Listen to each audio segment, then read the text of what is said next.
السلام علیکم ورحمۃ اللہ وبرکاتہ۔ الحمد للہ وکفى وسلام علی عباده الذین اصطفى، اما بعد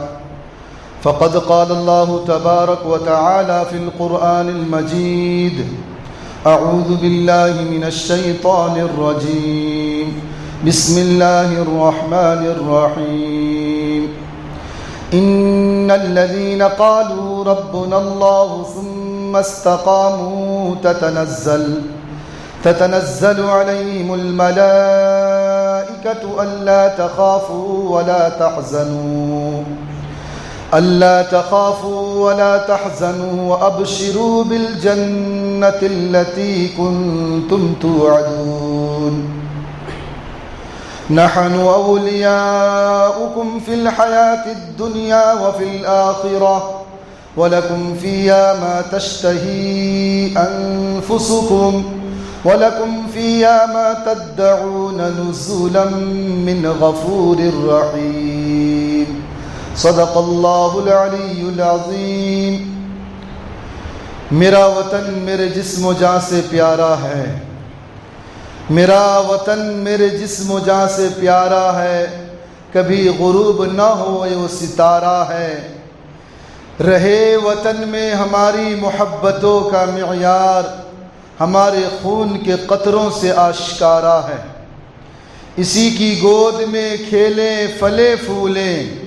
کبھی پرائے کا آغوش کب گوارا ہے، جنہیں ہے شوق کے کھیلیں وطن کی عصمت سے، جنہیں ہے شوق کے کھیلیں وطن کی عصمت سے، انہی کا دعویٰ ہے کہ ہندوستان ہمارا ہے۔ عزیزان ملت اسلامیہ، آج کا یہ دن جو 15 اگست سے بالکل قریب ہے اور ہندوستان کے آزادی کی تاریخ میں یہ 15 اگست کا دن بڑا سنہرا دن کہلاتا ہے۔ یہ دن ہر مذہب و ملت والے بھارت کی سرزمین پر اپنی خوشی کا اظہار نعروں کے ذریعے سے کرتے ہیں، اور ہر مذہب و ملت والے اپنی تاریخ امت کے سامنے رکھتے ہیں۔ ہم بھی ہر آنے والا 15 اگست کا ایام ہو یا 26 جنوری کا دن ہو، ایسے موقعوں سے ہم بھارت کی سرزمین پر جو انگریزوں نے یہاں پر آ کر قابض ہوئے اور بھارت کی سرزمین پر مسلمانوں نے جو قربانیاں دی اپنی جان کے اعتبار سے، مال کے اعتبار سے، آل اولاد کے اعتبار سے، وہ قربانیاں ہم اپنی امت کے سامنے سال میں 1-2 مرتبہ ضرور رکھتے ہیں، تاکہ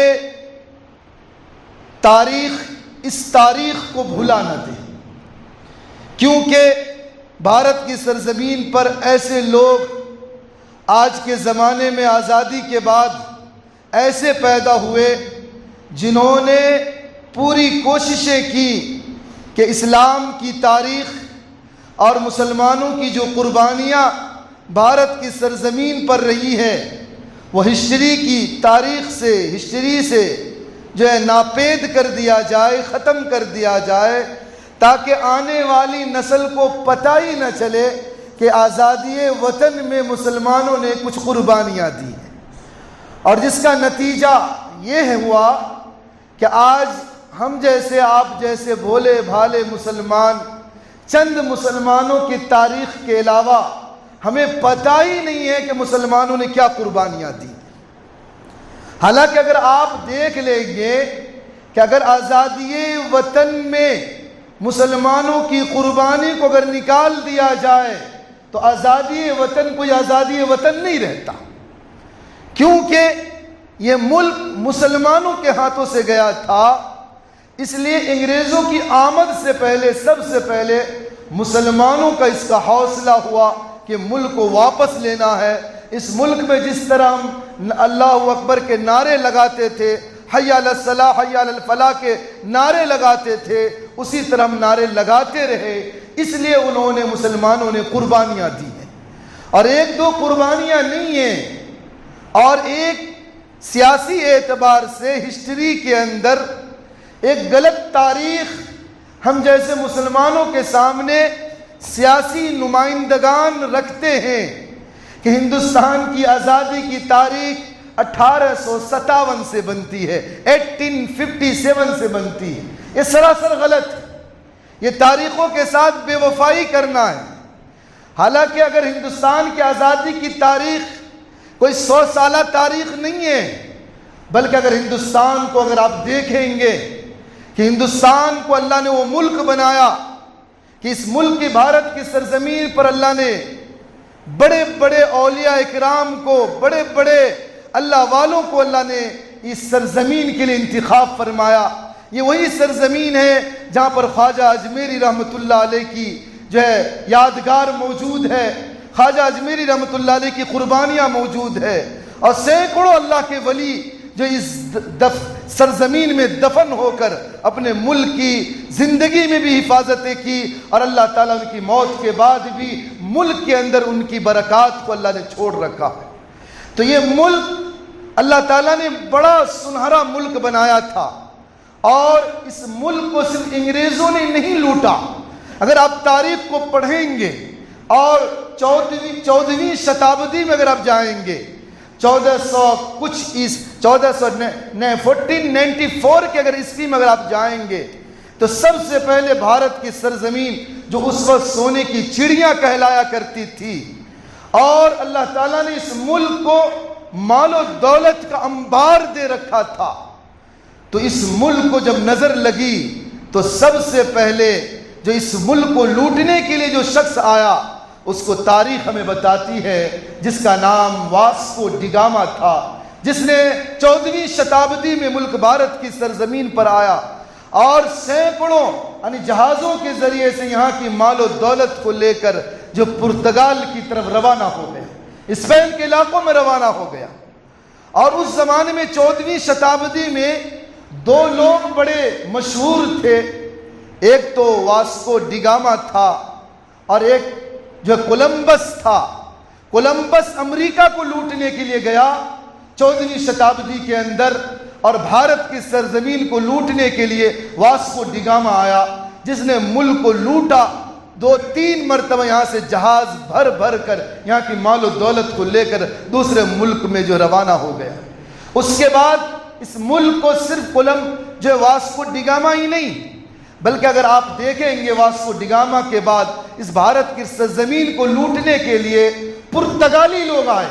اور پرتگالی لوگ بھارت کی سرزمین کو 70 سے 80 سال اس ملک کو چوسا اور لوٹا۔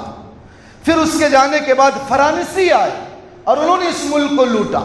پھر فرانسی کے بعد ہالینڈ کے لوگ آئے اور انہوں نے اس ملک کو لوٹا۔ اس کے بعد سن 1601 عیسوی میں انگریز جو اس بھارت کی سرزمین پر ایسٹ انڈیا کمپنی کے بہانے سے صرف اس ملک کو لوٹنے کے لیے نہیں، بلکہ اب تک جو لوگ آئے تھے انہوں نے صرف اس ملک کو لوٹا تھا، لیکن یہ تن کے گورے من کے کالے جو آئے تھے، انہوں نے صرف اس ملک کو لوٹا ہی نہیں بلکہ اس ملک کو غلام تک بنایا۔ اور سب سے پہلے انگریزوں کی جو ہے ناپاک سایہ اس بھارت کی سرزمین پر سن 1601 عیسوی میں گجرات کی بندرگاہوں پر اتری، اور انہوں نے گجرات کی سرزمین پر جو یہاں پر آ کر اس ملک میں ایسٹ انڈیا کمپنی کے بہانے سے داخل ہوا، اور داخل ہو کر سب سے پہلا خون بھارت کی سرزمین پر بہایا گیا، جس کو سن 1612 عیسوی کے اندر انگریزوں نے گجرات کی سرزمین پر بہایا۔ وہ ایک نواب گجرات کا تھا جو اللہ کا بندہ اور محمد رسول اللہ کا غلام تھا، جس کو اس نے انگریزوں نے قتل کیا، شہید کیا بھارت کی سرزمین پر۔ یہ پہلا خون بھارت کی سرزمین پر انگریزوں نے بہایا سن 1612 عیسوی کے اندر۔ یہ ہماری تاریخ ہے۔ اور اس کے بعد نوابوں کو قتل کرنے کے بعد بھارت کی سرزمین پر انگریز نے ایسٹ انڈیا کمپنی کے بہانے سب سے پہلی بلڈنگ بھارت کی سرزمین پر عمارت بنائی کوپر ویلا کے نام سے، کیونکہ ایک انگریز کمانڈر تھا جس کا نام جیمز کوپر تھا، اس نے اپنے نام پر ایک بلڈنگ گجرات کی سرزمین پر بنائی۔ آج بھی وہ بلڈنگ موجود ہے۔ اور وہاں پر اس کے بعد انہوں نے گجرات کی ساری بندرگاہوں پر قابض ہو گئے، جہاں پر سمندری جہازیں لگا کرتی تھی، وہاں پر انگریزوں کا تسلط گجرات کی سرزمین پر ہو گیا۔ اس کے بعد ایک صوبے کے بعد دوسرا صوبہ، تیسرا صوبہ، اسی طرح قبضہ کرتے کرتے بھارت کی سرزمین پر اپنا ناپاک سایہ ڈالتا رہا۔ لیکن اب تک تقریباً 100 سال کا عرصہ گزر گیا۔ سن 1612 عیسوی سے لے کر سن 1750 کا دور آ گیا۔ 100 سالہ عرصہ سے زیادہ ملک بھارت کے اندر انگریزوں کے آنے کو ہو گیا، لیکن آج تک بھارت کی سرزمین پر کوئی انسان یہ نہ سمجھ پایا تھا کہ انگریز کے آنے کا مقصد کیا ہے، انگریز ہندوستان کی سرزمین پر کیوں آیا ہے۔ اب تک تو لوگ یہ سمجھ رہے تھے کہ تجارت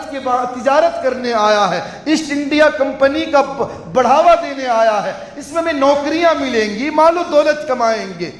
لیکن کسی کو یہ پتا نہیں تھا کہ ایسٹ انڈیا کمپنی کے بہانے سے وہ ملک بھارت کے اندر جو ہے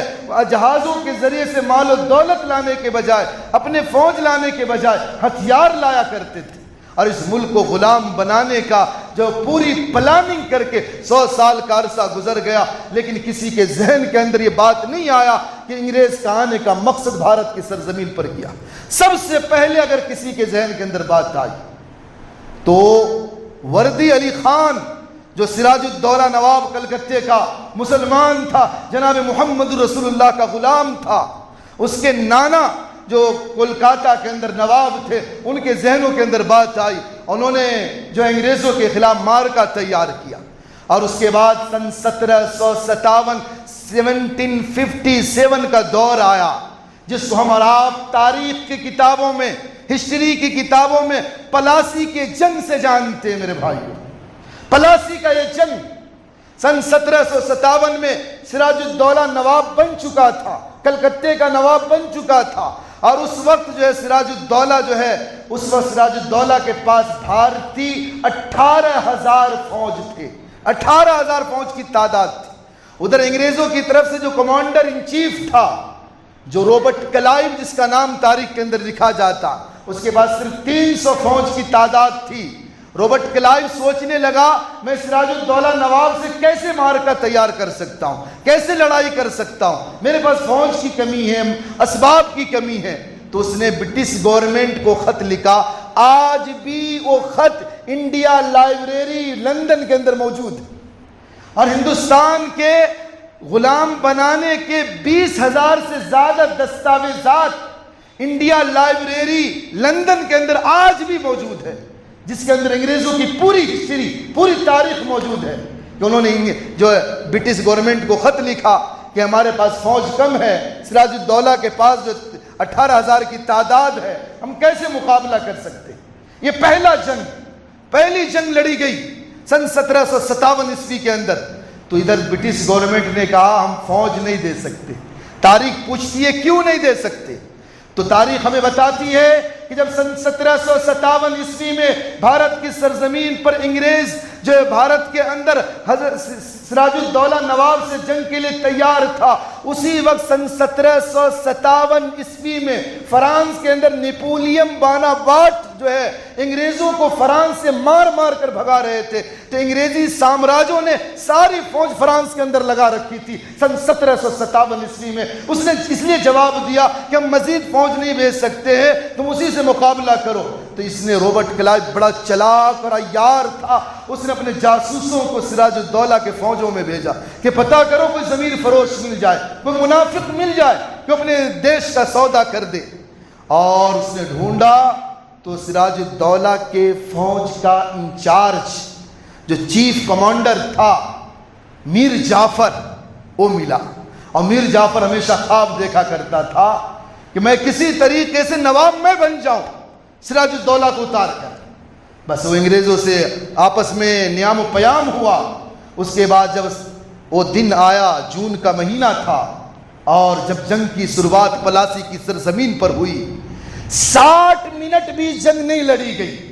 60 منٹ بھی جنگ نہیں لڑی گئی۔ تاریخ ہمیں بتاتی ہے کہ 60 منٹ کے اندر یہ میر جعفر جو غدار منافق جو موجود تھا سراج الدولہ کے فوج میں، اس نے اپنے فوجوں سے کہا کہ ہتھیار ڈال دو، انگریزوں کے سامنے سلنڈر کر دو، کیونکہ انچارج تھا فوج کا۔ سارے لوگ ہتھیار ڈال دیے۔ 60 منٹ کے اندر 18,000 بھارتی فوج انگریزوں کے سامنے گھٹنے ٹیکنے پر مجبور ہو گئی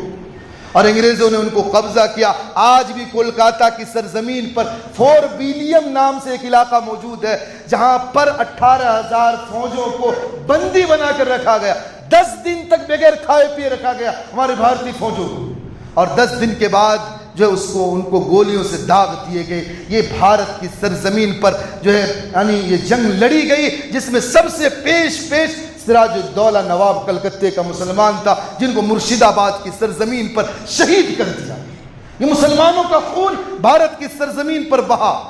اور یہ صرف ایک تاریخ نہیں ہے میرے بھائیوں، اور جمعہ کے موقع پر پوری تاریخ آپ کے سامنے میں نہیں رکھ سکتا، ایک ایک جھلک میں آپ کے سامنے دکھاتا جاتا ہوں تاکہ ہمیں پتا چلے کہ چند گنے چنے مسلمانی ہندوستان کی آزادی کی تاریخ میں ہے۔ ایسا نہیں، بلکہ اگر آپ تاریخ کو پڑھیں گے، تاریخ کو سنیں گے اور تاریخ کو غور سے اگر دل کی ضمیر کو زندہ کر کے پڑھیں گے، ہمیں اپنے ماضی کے اپنے آبا و اجداد کی قربانیاں یاد آتی ہیں، ہمیں سجدوں میں اپنے اکابرین کی خون کی بوندوں کی خوشبوئیں آتی ہیں۔ یہ بھارت کی سرزمین کو اگر اللہ زبان دے دے تو چیخ چیخ کر کہے گی کہ مسلمانوں کی خونوں سے میں جو ہے رنگین ہو چکی ہوں۔ یہ بھارت کی سرزمین اب 1757 عیسوی کی جنگ آزادی کے بعد جب انگریز قابض ہو گیا اور کلکتہ کی سرزمین پر وہ پورا جو ہے ان کے انڈر میں آ گیا، تو اس کے بعد اس نے پھر ایک جنگ لڑی گئی۔ مسلمان خاموش نہیں ہوئے، بلکہ اب تک اگر آپ تاریخ اٹھائیں گے، ہر تاریخ کے موڑ پر قائدانہ رول اگر کسی نے ادا کیا ہے تو مسلمانوں کی جماعت۔ پھر اس کے بعد اگر آپ دیکھیں گے بکسر کا جنگ وجود میں آتا ہے۔ 1764 عیسوی میں بکسر کی جنگ لڑی گئی 1764 میں، جس کے اندر اگر آپ دیکھیں گے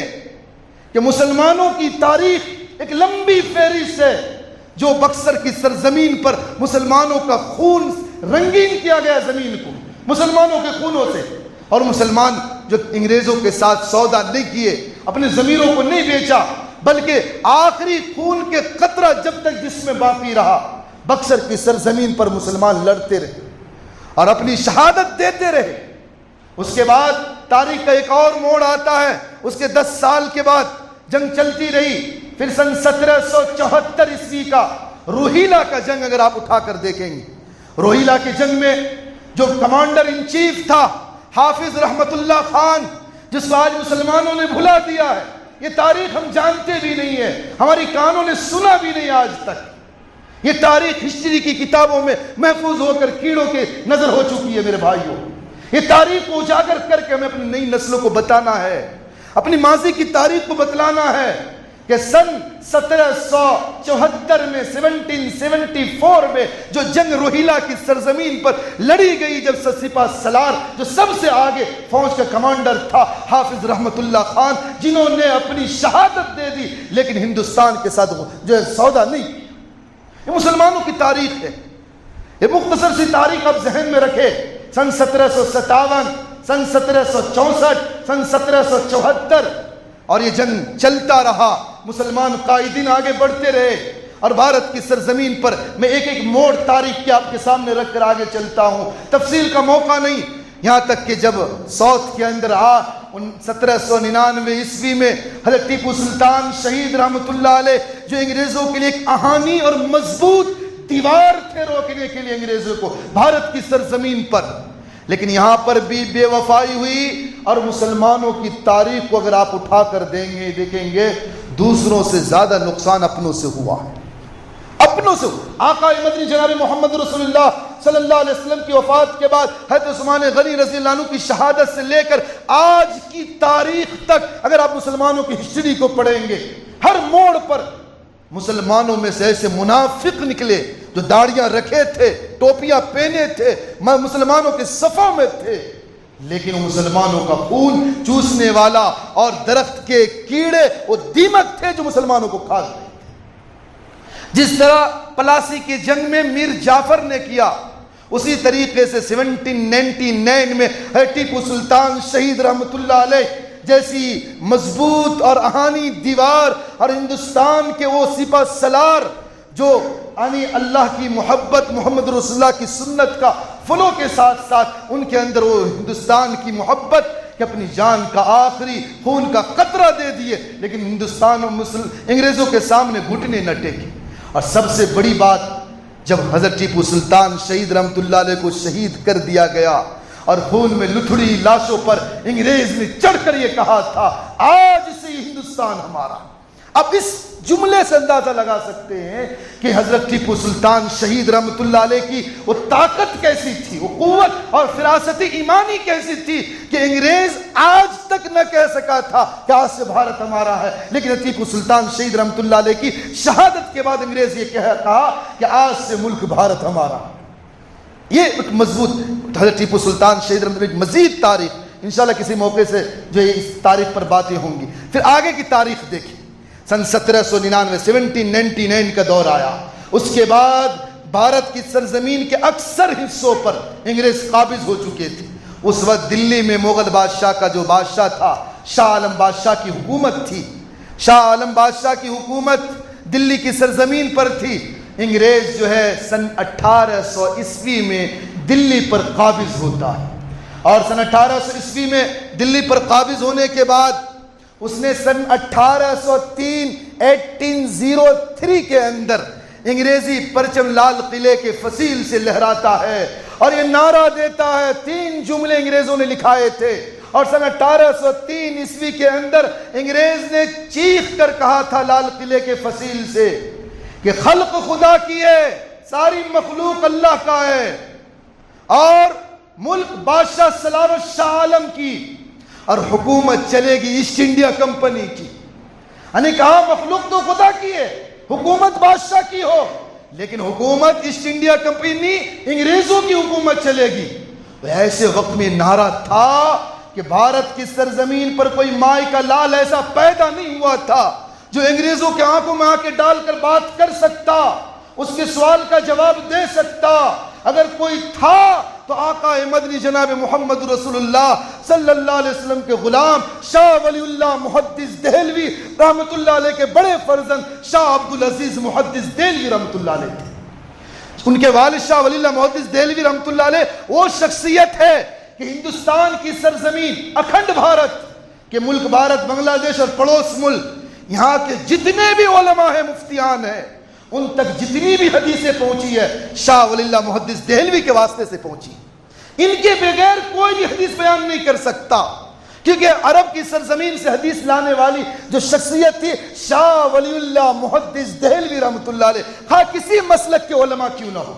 شاہ ولی اللہ محدث دہلوی کے بغیر کوئی اپنی حدیث آقا مدنی صلی اللہ علیہ وسلم تک نہیں پہنچا سکتا۔ تو ان کے جو بڑے فرزند تھے شاہ عبدالعزیز محدث دہلوی رحمت اللہ علیہ، جب انگریز نے نعرہ دیا لال قلعے سے خلق خدا کی، ملک بادشاہ سلامت کا، اور حکومت چلے گی ایسٹ انڈیا کمپنی کی، تو اس دور میں انگریزوں کے آنکھوں میں آنکھیں ڈال کر بات کرنے والا، مدرسے میں پڑھنے والا، قال قال رسول اللہ کہنے والا، اللہ کی نبی کی حدیث بیان کرنے والا، قرآن کا مفسر شاہ عبدالعزیز محدث دہلوی رحمت اللہ علیہ نے دلی کی سرزمین سے نعرہ دیا تھا کہ جب انگریز نے نعرہ دے دیا خلق خدا کی ہے، ملک بادشاہ سلامت کا ہے، حکومت ایسٹ انڈیا کمپنی کی چلے گی، تو گویا کہ ہم غلام بن چکے ہیں۔ اس غلامی کے خلاف بھارت کی سرزمین پہ انگریزوں کے خلاف علم جہاد بلند کرنا ہر بھارتی مسلمان پر فرض، یہ پہلا نعرہ تھا۔ سن 1803 عیسوی میں آج جن کو ہیرو بنا کر پیش کیا جاتا ہے، میرے بھائیوں اپنی ماؤں کے پیٹوں میں وجود بھی نہ پائے تھے، وہ بھی ہمارے لیے قابل فخر ہیں، لیکن ہم بتانا یہ چاہتے ہیں، اپنی نسلوں کو یاد کرانا چاہتے ہیں، اپنی نسلوں کو یہ تاریخ بتانا چاہتے ہیں۔ ہمارے اکابرین نے، ہمارے آبا و اجداد نے، ہمارے باپ دادوں نے 1803 عیسوی میں بھارت کی سرزمین پر انگریز کے خلاف علم جہاد بلند کیا تھا۔ آج جس کو تم ہیرو بنا کر پیش کرتے ہو، خواہ لکشمی بائی جھانسی کی رانی ہو، 1828 میں پیدا ہوئی ہیں، 1828 میں ہمارے اکابرین نے ہندوستان کی آزادی کی تاریخ میں نعرہ اور علم جہاد 1803 میں بلند کیے تھے۔ اسی طریقے سے رامندرا ناتھ ٹائیگر 1861 عیسوی میں پیدا ہوئے، سوامی وویکانندا 1863 1863، گاندھی جی 1869، ولبھ بھائی پٹیل 1875، راجندر پرساد 1884، جواہر لال نہرو 1889 اور ڈاکٹر بھیم راؤ امبیڈکر 1891، سبھاش چندر بوس 1897 اور لال بہادر شاستری 1904، اور اسی طریقے سے ولبھ بھائی پٹیل 1907 میں پیدا ہوئے۔ ہمارے آبا و اجداد نے ہندوستان کی علم جہاد جو بلند کیا تھا، بھارت سے انگریز کو بھگانے کے لیے جو جہاد کا نعرہ دیا تھا 1803 میں، اس وقت یہ اپنے ماؤں کے پیٹوں میں وجود بھی نہ پائے تھے۔ یہ بھی ہمارے لیے قابل فخر ہے، ممتاز شخصیت ہے یہ حضرات، لیکن ہمارے اکابرین نے جب نعرہ دیا تھا یہ دنیا میں ان کا وجود بھی نہ ہوا تھا۔ یہ ہماری تاریخ ہے میرے بھائیوں، ہمیں غیروں سے شکوا نے اپنوں سے شکوا، ہمیں پتہ نہیں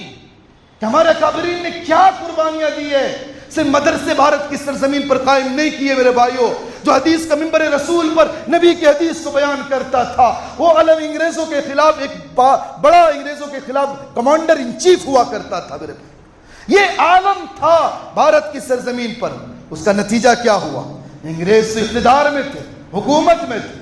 انہوں نے کیا کیا؟ شاہ عبدالعزیز محدث دہلوی رحمۃ اللہ علیہ کو دلی سے شہر بدر کر دیا، دلی سے باہر کر دیا، ان کی جائیدادوں کو قلق کر لیے، چھین لیے، ان کو زہر دے دیا گیا۔ لیکن اللہ نے زہر کا اثر تو ان کی جسموں پر نہ ہوا، لیکن زہر کا اثر ان کی آنکھوں پر ہوا، جس کی وجہ سے نابینا ہو گئے، اندھے ہو گئے۔ لیکن جو جوش، جو آگ بھارت کی سرزمین کی محبت کی ان کے سینوں میں جل رہی تھی انگریزوں کے خلاف، وہ سرد نہیں پڑی، ٹھنڈی نہیں پڑی، اپنے شاگردوں کو تیار کیے، یہاں تک کہ 1824 عیسوی کا دور آتا ہے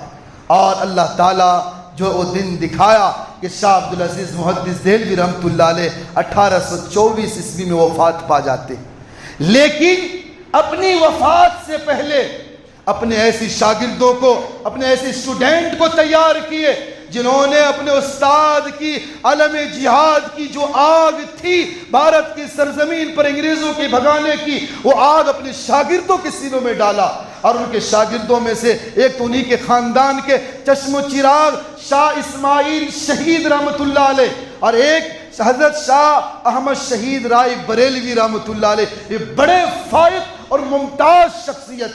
ان دونوں نے اپنے استادوں کا وہ تحریک کی باغ ڈور کو سنبھالا سن 1824 عیسوی میں، یہاں تک کہ سن 1826 کے اندر آپ اندازہ نہیں لگا سکتے، حضرت شاہ احمد شہید رائے بریلوی رحمۃ اللہ علیہ کے ہاتھوں پر 6000 مسلمانوں نے ہاتھوں پر بیعت کیا،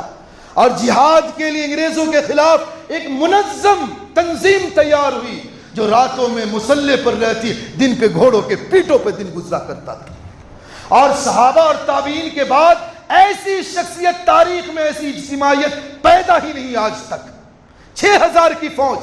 شاہ احمد شہید رائے بریلوی رحمۃ اللہ علیہ کے ہاتھوں پر، رات میں جو تہجد پڑھتے تھے صرف تہجد کو باقی رکھا گیا، ذکر و اذکار کو بند کر دیا گیا، ٹریننگ رات میں دی گئی، دنوں میں انگریزوں کے خلاف جو مارکا تیار کرنا ہے، لیکن اس کے لیے کوئی مرکز بنایا جائے، سینٹر بنایا جائے۔ تو حضرت احمد شہید رائے بریلوی رحمۃ اللہ علیہ نے ملک بھارت، اکھنڈ بھارت، اس وقت اکھنڈ بھارت کا صوبہ سرحد، اس علاقے کو اپنا سینٹر بنائے۔ صوبہ سرحد کا علاقہ، یہ صوبہ سرحد کا علاقہ جو اکھنڈ بھارت ہے، اس اکھنڈ بھارت کا جو صوبہ سرحد کا علاقہ تھا، ان کو اپنا سینٹر اور مرکز اس لیے بنائے۔ اس سے 3 ممالک، 3 کنٹری لگتی ہے، عراق، ایران، افغانستان۔ حضرت کو بنانے کا مقصد یہ تھا کہ میں یہاں اگر سینٹر بناؤں گا، کبھی اگر مجھے کسی سامان کی ضرورت پڑی تو اسلامی کنٹری ہے، ہمیں تعاون کریں گے، مدد کریں گے۔ دوسری وجہ یہ ہے صوبہ سرحد کے لوگ اتنا وفادار تھے کہ اپنی گردنیں کٹا دیتے لیکن اپنے مہمانوں کو دشمن کے حوالے نہیں کرتے۔ اس وجہ سے صوبہ سرحد کو اپنا مرکز بنایا اور وہاں سے لیڈ کرتے رہے، اور کوشش یہ تھی کسی طریقے سے دہلی تک پہنچنا اور انگریزوں کو کھاڑ کر پھینکنا۔ جب انگریز کو یہ پتہ چلا تو انگریز نے دہلی اور صوبہ سرحد کے درمیان میں پنجاب کے علاقوں میں راجہ رنجیت سنگھ تھا جو بھارت کا تھا، لیکن انگریز نے اس کو اپنے انڈر میں لیا اور اس کو شاہ احمد شہید رائے بریلوی رحمۃ اللہ علیہ کے خلاف تیار کر دیا کہ کسی طریقے سے احمد شہید رائے بریلوی کو تم آنے نہ دینا، آنے نہیں دینا ادھر کے علاقوں میں۔ اور یہاں تک کہ جب حضرت احمد شہید رائے بریلوی رحمۃ اللہ علیہ اپنی فوج کو لے کر پشاور کے علاقوں سے جب دہلی کی طرف روانہ ہوئے تو یہ راجہ رنجیت سنگھ درمیان میں آ کے کھڑا ہو گیا۔ تو حضرت کا مقابلہ سب سے انگریزوں سے پہلے یہ راجہ رنجیت سنگھ سے ہوا۔ اب ذرا غور کیجئے گا تاریخ کے موڑ پر، اگر یہ راجہ رنجیت سنگھ نہ ہوتا تو سن 1826 میں بھارت آزاد ہو گیا ہوتا۔ لیکن یہ تاریخ کا ایک کالا باب ہے کہ جہاں راجہ رنجیت سنگھ نے احمد شہید رائے بریلوی رحمۃ اللہ علیہ کے راستے کو روکا، لیکن وہ مرد مجاہد، مرد آہن تھے، وہ جن کے سینوں میں اللہ کی محبت، محمد رسول اللہ کی سیرت اور صحابہ کی قربانیاں ہو، وہ اپنے پیچھے کیسے ہتھیار ڈال سکتے؟ اللہ نے ان کو حوصلہ دیا اور مقابلہ ہوا، یہاں تک کہ ایک علاقے پر فتح ہو گئی اور وہاں پر اسلامی حکومت قائم کر دی۔ ایک پشاور کے علاقوں میں ایک علاقے پر اسلامی حکومت قائم کر دی احمد شہید رائے بریلوی رحمۃ اللہ علیہ۔ اس کے بعد جو ہے جب یہ ناکامی انگریزوں کو دیکھنا پڑا تو انگریز نے سیاست کھیلا اور راجہ رنجیت سنگھ کو کھڑا کر کے چند کتابیں لکھائی گئی، 12 جلدوں میں 12 پارٹ کتابیں لکھائی گئی۔ اور کتابیں کیا لکھائی گئی کہ احمد شہید رائے بریلوی کی جو جماعت ہے، جو ان کے فوج ہے، یہ سب وہابی ہے، ان کا ساتھ نہ دو۔ ذرا غور کیجئے گا میرے بھائیوں، یہ کس کا دین ہے جو آج ہم وہابی اور دیوبندی سنی میں ہم جو پھنسے ہوئے ہیں؟ یہ انگریز کی چاپلوسی تھی جو بھارت کی سرزمین پر چھوڑ کر گیا اور آج تک امت مسلمہ لڑ رہی ہے اس میں۔ سب سے پہلے مقدمے وہابیان پر 12 جلدوں میں بکس لکھنے والی جو جماعت ہے وہ انگریزوں کی جماعت ہے، اور انگریزوں نے صوبہ سرحد پر مسلمانوں کی تنظیموں میں اعلان کروا دیا، نوابوں کے درمیان میں اعلان کروا دیا کہ احمد شہید رائے بریلوی وہابی ہے، ان کا ساتھ نہ دینا، جس کا نتیجہ یہ ہوا ایک ہی رات میں مسلمانوں نے اپنے ہاتھوں سے 4000 مجاہدین کو شہید کر دیا۔ یہ ناکامیاں صوبہ سرحد پر جب یہ انجام ہوا تو احمد شہید رائے بریلوی رحمۃ اللہ علیہ سمجھ گئے کہ اب حالات صحیح نہیں ہے، اب جو ہے سینٹر چینج کرنا چاہیے۔ تو اپنے 4 شاگردوں کو مولانا قاسم پانی پتی، مولانا اولاد حسین، مولانا ولایت حسین قنوجی رحمہم اللہ، ان کو جو ہے بمبئی، یو پی، کولکاتہ اور مدراس، یہ 4 علاقوں میں ڈیوائیڈ کر دیے کہ تم وہاں جاؤ، وہاں سے لوگوں کو، افراد کو تیار کرو اور اسباب کو تیار کرو تاکہ ہم انگریز کے خلاف چاروں طرف سے مارکا تیار کر سکیں۔ اور ادھر احمد شہید رائے بریلوی رحمۃ اللہ علیہ پھر کوشش کیے کہ کسی طرح ہم دہلی پہنچ جائیں، یہاں تک کہ جب آئے احمد شہید رائے بریلوی رحمۃ اللہ علیہ اپنی فوج کو لے کر بالا کوٹ کے پہاڑی پر پہنچے۔ بالا کوٹ کی وہ تاریخ میرے بھائیوں آج گوگل پہ جا کر سرچ کر لیجئے گا بالا کوٹ کی تاریخ کو، اور یہ تاریخ صرف کتابوں میں بند ہو گئی۔ اور آپ اگر اندازہ لگائیں بالا کوٹ کی تاریخ پر جو مقابلہ ہوا انگریزوں کے ساتھ اور راجہ رنجیت سنگھ کے ساتھ، جو حضرت شہید احمد رئی بریلوی رحمۃ اللہ علیہ کی، اس جماعت کے اندر صرف مسلمان نہیں، مسلمانوں میں سے سب سے مخصوص سرخیل علماءوں کی جماعت تھی، ایک بھی کوئی دوسرے مذہب کے لوگ شریک نہیں تھے۔ بالا کوٹ کی پہاڑی پر جب جنگ ہوئی سن 1831 عیسوی 1831 کے اندر، یہ بالا کوٹ کی پہاڑیاں یہ وہ یاد دلاتی ہے کہ جب حضرت شہید احمد رئی بریلوی رحمۃ اللہ علیہ، احمد شہید رائے بریلوی رحمۃ اللہ علیہ اپنی فوج کو لے کر جب بالا کوٹ کی پہاڑی تک پہنچے تھے کہ اچانک راجہ رنجیت سنگھ کا بیٹا اپنی فوج کو لے کر دھاوا بول دیا، اور جس کی وجہ سے اچانک فوج پر جب حملہ ہوا، اسی بالا کوٹ کی پہاڑی پر شاہ عبدالعزیز محدث دہلوی رحمۃ اللہ علیہ کے بڑے فرزند شاہ اسماعیل شہید رحمۃ اللہ علیہ کو شہید کر دیا گیا۔ اسی بالا کوٹ کی پہاڑی پر اس تحریک کا سب سے سپہ سالار اور incharge, commander in chief incharge جو تھے احمد شہید رائے بریلوی رحمۃ اللہ علیہ، انگریزوں نے اور راجہ رنجیت سنگھ کے بیٹوں نے جو ہے حضرت احمد شہید رائے بریلوی رحمۃ اللہ علیہ کو اور ان کی جماعتوں کو بالا کوٹ کی پہاڑی پر جو ہے شہید کر دیے۔ ہزاروں کی لاشیں پہاڑی پر پڑی رہی۔ یہ مسلمانوں کی تاریخ۔ یہ دوسرا دور 1803 عیسوی کا دور، 1831 عیسوی کا دور، اس کے بعد جب یہ حالات پیدا ہوئے، علماء سر جوڑ کر بیٹھے کیا کیا جائے۔ یہاں پر ہماری مساجد منہدم کر دی گئی، عبادت خانے منہدم کر دیے گئے، اب کس طرح ہم اپنے اسلامی شعار کو باقی رکھ سکتے ہیں؟ تو علماء سر جوڑ کر بیٹھے، اور یہاں تک کہ اس وقت آپ اندازہ لگائیں کہ انگریز پوری فوج برٹش گورنمنٹ سے لے کر نہیں آئی تھی،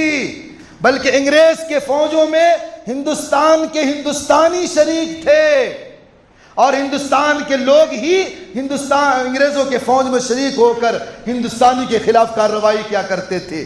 لیکن جب 1831 عیسوی میں جب یہ تحریک ناکام ہوئی، علماء خاموش نہیں بیٹھے، تیسری تحریک کے لیے تیاری کی، اور یہاں تک کہ اس تحریک کے روئیں رواں اگر آپ غور کریں گے،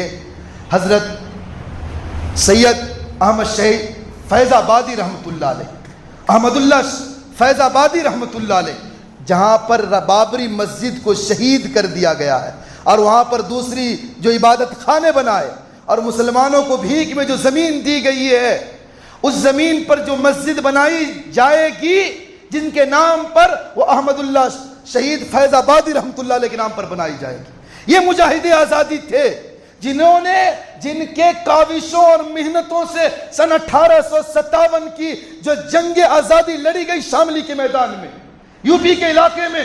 شاملی کے میدان میں جو جنگ وجود میں آیا تھا، اس کے روئیں رواں مولانا قاسم نانوتوی رحمۃ اللہ علیہ، جنہوں نے دارالعلوم دیوبند کی بنیاد رکھی، مولانا رشید احمد گنگوئی رحمۃ اللہ علیہ، مولانا حافظ ضامن شہید رحمۃ اللہ علیہ، یہ حضرات پیش تھے جو، اور بہت سارے جو علماء کی جماعت تھی جو انہوں نے ایسا مسلمانوں کے اندر پیدا کیا، اور خاص خصوصی طور پر حضرت جو یہ فیض آبادی رحمۃ اللہ علیہ تھے، انہوں نے مسلمان جو لوگ ہندو ہو یا مسلمان ہو جو انگریزوں کے فوج میں شریک تھے، ان کو جو ورغلایا کہ دیکھو یہ انگریز جو تمہیں راتوں کو روٹیاں کھلاتے ہیں اس میں خنزیر کا گوشت ملا، خنزیر کی چربی ملا کر آٹے بناتے ہیں، اور جو بندوق استعمال کرتے ہیں اس میں خنزیر کے اعضاء سے جو ہے استعمال کیے جاتے ہیں، یہ تمہارے لیے حرام ہے، جس کے نتیجے میں انگریز کی فوج میں بغاوت برپا ہوئی، اور جس کے نتیجے میں شاملی کے میدان میں جنگ لڑی گئی، اور سب سے قائدانہ رول شاملی کے میدان میں سب سے اگلی صف میں جو لوگ کھڑے تھے، مولانا قاسم نانوتوی رحمۃ اللہ علیہ، حافظ ضامن شہید رحمۃ اللہ علیہ، اور وہی اسی جنگ کے میدان کے اندر حافظ ضامن شہید رحمۃ اللہ علیہ کی کن پٹی پہ گولی لگی تھی، آج بھی ان کی قبر یو پی کی سرزمین پر موجود ہے۔ یہ تاریخ، یہ سوئے قسمت ہے کہ سن 1857 عیسوی کا جنگ بھی ناکام ہو گیا۔ لوگ اس کو غدر سے دھوکے سے یاد کرتے ہیں، لیکن غدر نہیں کہنا چاہیے سن 1857 کی جنگ کو، اس میں تو مسلمانوں کی جماعت مضبوطی کے ساتھ، لیکن جب سن 1857 کی یہ جنگ ناکام ہوئی، جس کے نتیجے میں انگریز نے دیکھا کہ سب سے زیادہ اہم رول علماء کی ہے، تو انہوں نے علماء کے خلاف یہ جو فرمان جاری کیا کہ جہاں جس پر علماء کی نشانی نظر آئے فوراً گولی مار دیا جائے، سوٹ کر دیا جائے، جس کے نتیجے میں 1857 عیسوی کے بعد دلی کے چاندنی چوک سے لے کر پشاور کی جامع مسجد تک کوئی درخت نہیں تھا جس پر علماء کی گردنیں نہ لٹکی ہو، تقریباً 50,000 تک علماء کو پھانسی کے پندوں پہ لٹکا دیا۔ یہ سن 1857 کی تاریخ آپ ذرا اندازہ لگائے، انگریز سن 1601 عیسوی میں آئے، 1857 تک میرے تاریخ آپ کے سامنے رکھی، انشاءاللہ زندگی بچی 1857 سے 1947 تک کی جو آزادی کی تاریخ آئندہ ہفتے آپ کے سامنے رکھیں گے، تاکہ ہماری نسلوں کو پتہ چلے کہ یہ ملک ہمارا ہے، لیکن اس میں ڈرنے کی بات نہیں، ملیں گے منزل مقصودی ایمان رکھتے ہیں، رہبری کے لیے ہم قرآن رکھتے ہیں، مت مانگو ہم سے محب وطن کا سرٹیفکیٹ، ہم دلوں کے گوشے گوشے میں ہندوستان رکھتے ہیں۔ اللہ سے دعا اللہ تعالیٰ ہم سبوں کو یہ تاریخ یاد رکھنے کی توفیق نصیب فرما، جو حضرات سنت سے فارغ رہے سنت پڑھ